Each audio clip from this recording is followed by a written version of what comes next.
Komið sæl. Í stuttu ávarpi ætlaði ég að tala til ykkar sem ætlið að kjósa núna 29. ágúst og svara spurningunni á að hefja á ný aðildarviðræður við Evrópusambandið. Á að hefja á ný aðildarviðræður sem byrjuðu 2009 og enduðu 2013 þegar sú stjórn sem hóf þessar viðræður og gafst upp því að 2 pakkar voru aldrei opnaðir. En við hverju er ég að tala?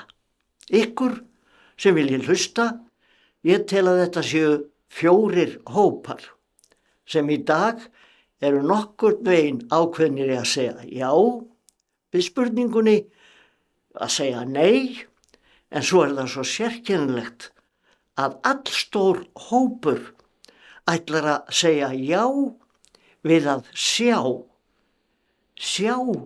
hvað er í pakkanum. Hugsið ykkur að sjá hvað verður í pakkanum. Hvernig haldið það sé hægt að hefja á ný aðildarviðræður sem strönduðu og fjöldi pakka voru opnaðir og samþykktir sem eru breyttir í dag vegna þess að það var farið af stað 2009. Hvað er merkilegt við það ár 2009? Þá voru Lissabon samningar gerðir sem gjörbreyttu eðli Evrópusambandsins. Þannig að allt lýðræði sem átti að vera í Evrópusambandinu, því var breytt.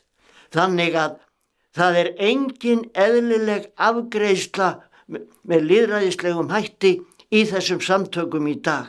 Skoðum það á að hefja á ný aðildarviðræður við Evrópusambandið. Ég veit að ég get ekki talað með sterkum hætti eða afgerandi frá félagi mínu Frelsi og fullveldi sem reynt hefur með fremsta móti að ná því fram að það skiljist að þessi dagur, höfudagur, er afgerandi og verður í sögu þjóðarinnar.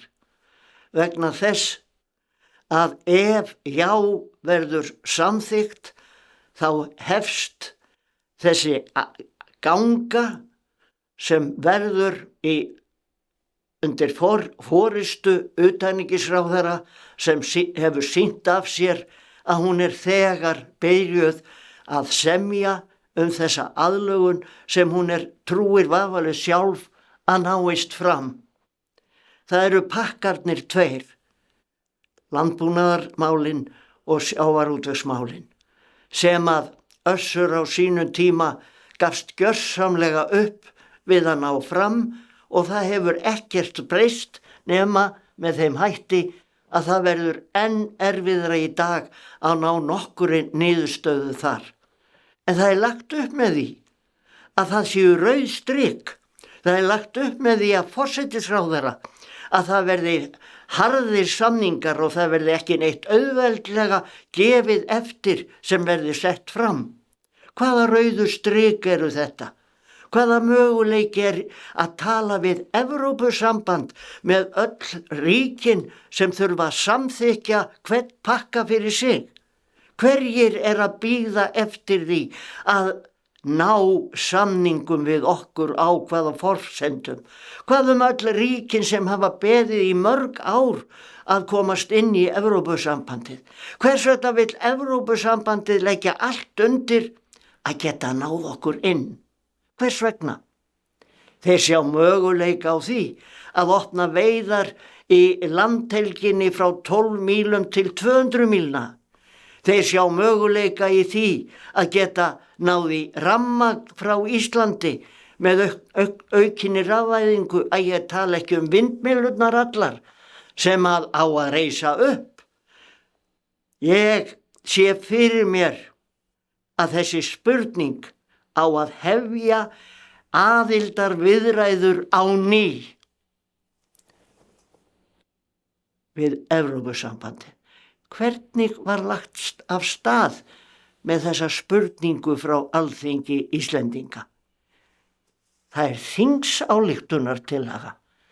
Það ekki lög eins og fyrri ríkisstjórn lagði upp með, sem þýðir að við getum ekki kallað forseta Íslands til hjálpar til að rökstyðja og horfast í augu við hvað þetta þýðir. Ég bið þig sem ert í hópnum og ætlar að segja já við að sjá að lesa Lissabonsáttmálann, að horfast í augu við hvaða möguleikar þetta eru. Ég bið þig sem ert óákveðinn að kynna þér þetta mál betur. Það verða fleiri svona stuttir þættir frá mér. Þetta sá fyrsti. Þakka ykkur fyrir.